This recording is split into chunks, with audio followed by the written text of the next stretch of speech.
Are you busy, David, at the higher work, are you? Tipping along now with this time of the year now. It's in between kind of cuts and stuff like that, so it does be quite enough.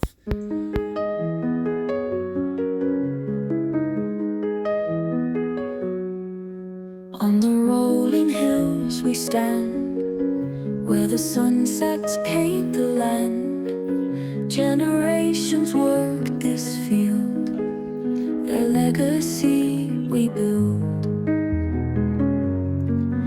Echoes of the past remain. Hello, my name is Eamon Bray. I'm a dairy farmer. Hands that toil day and night, with their hearts in every fight. Fields of green forever grown, where the river's gentle flow. In our hearts the memories stay, whispers of a yesterday.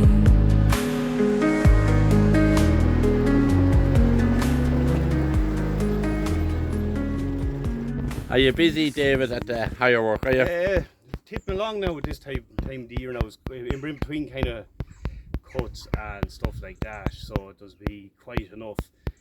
But the weather is difficult this year to get work done on the farm. It is, because mainly what we're having so far is the growth is back after the first cuts, finding it hard to get going, so the fertiliser kept back. Slurry was much the same because it was so dry, lads weren't going out, and because then it was so dry and with time frame of second cuts, people weren't 2 and 2s by going out with slurry on silage ground, because you have to give it approximately 6 weeks to get into the ground before you can cut. So most people are eager enough between the cuts, maybe 7 to 8 weeks. So the slurry was back as well, which means it's going to push that to the back end. And then with slow growth and that, people that want the reseeding done and stuff like that held back because they didn't have the ground to lose. So what else do you do out from, you do the slurry, and I know you do the fertiliser for us? Yeah, fertiliser, slurry, reseeding, do a bit of mowing, head and rake and stuff like that. Don't do any baling or anything like that. I have enough hardship in my life without bringing that into me. And that's mainly it there, but enough to keep going with that. And spraying as well, obviously. Do a bit of spraying here as well whenever you need it done, obviously. Yeah, it's very important for farmers to have a reliable contractor, especially with fertiliser, and as you say, even with the slurry, because the slurry has to go out straight away after your first cut or second cut or whatever you want. Yeah, where possible. It's just with the weather, like everything else with farming now, it's all it's weather dependent, and that's the biggest thing. You know, a lot of people don't understand that. You know, say outside the farming thing, that it's all very weather dependent, and you're relying on a lot of stuff to go right for you. Like, you know, like it gets very dry after the first cuts, a lot can't be done. They can't go, no point going out with fertiliser, you lose a lot of your nitrogen to the air, and then the slurry could cake in then for silage ground. Grazing ground is different, but that can cause a problem, you know. So I suppose the weather being so awkward, you're very dependent on good machinery, and is that why you keep very, very good machinery? And how often would you change your tractor?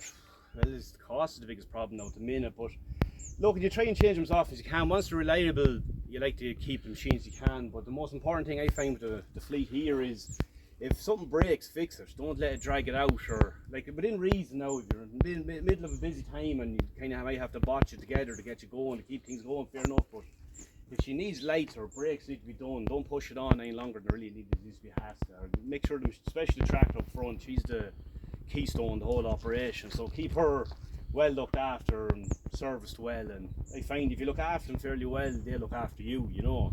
So, and how much would, if you wanted to buy a tractor today, what sort of money are you talking about? Say, well, a little bit out of touch there now for the last couple of months, but I believe there just before the end of the year it was approximately 1,000 a horsepower. So I'm thinking something like her brand new is approximately 150,000, including the VAT. So 1,000 horsepower. That's what they're talking. Yes. Now that's ballpark figures, obviously, but you're talking something along that lines. If it was a 150 horsepower tractor, you're talking 150,000. There's a lot of you spend a lot of slurry and a lot of fertiliser to get that money back. Look, it's you'd like to charge more, but you can't, because like the farmers getting squeezed on both ends.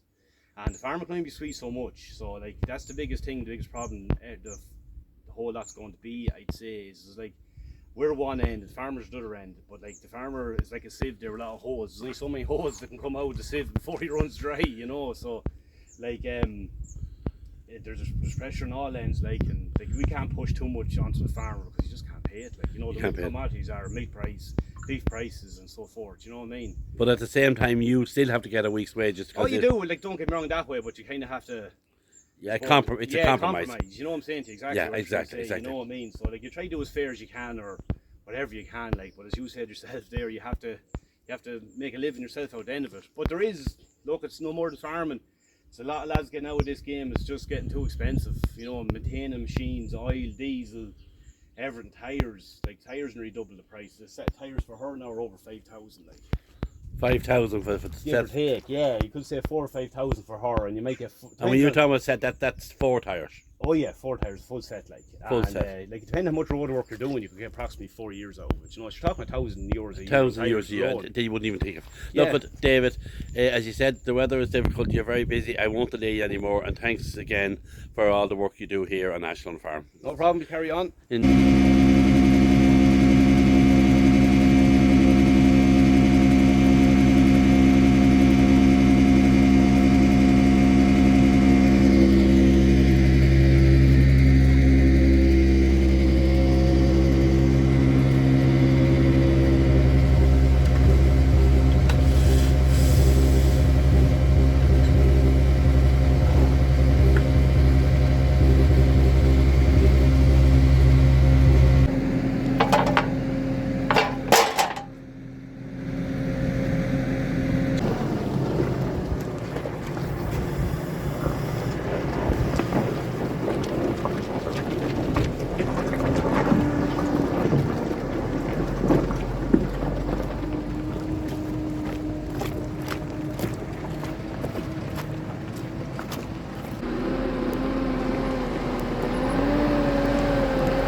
Now, David here with another load, and you see now the arms going down.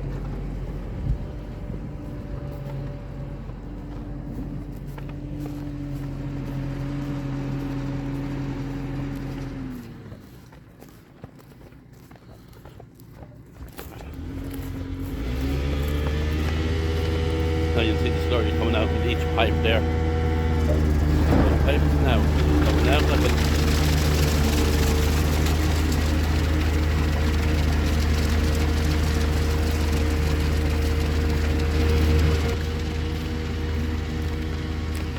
Now it's not very heavy slurry, it's just slurry out of the collecting yard tank where the cows collect for milking, and there's good little water from the washings of the milking machine and the bulk tank and the washing down the yard. So across the moor where shadows flit, an old stone path the crofters bit, with whispers from the heathered hills, a tale of time and broken quills, by lochs so deep where secrets seep, the ghosts of clans in silent sleep.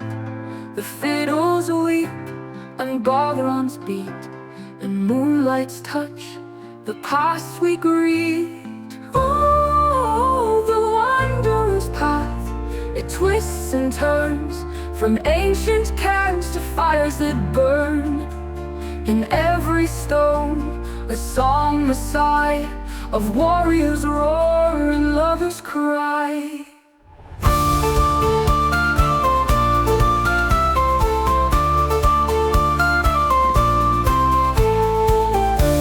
The city's din and crowded in, the spirit of the past breaks in, with echoes of the piper's tune.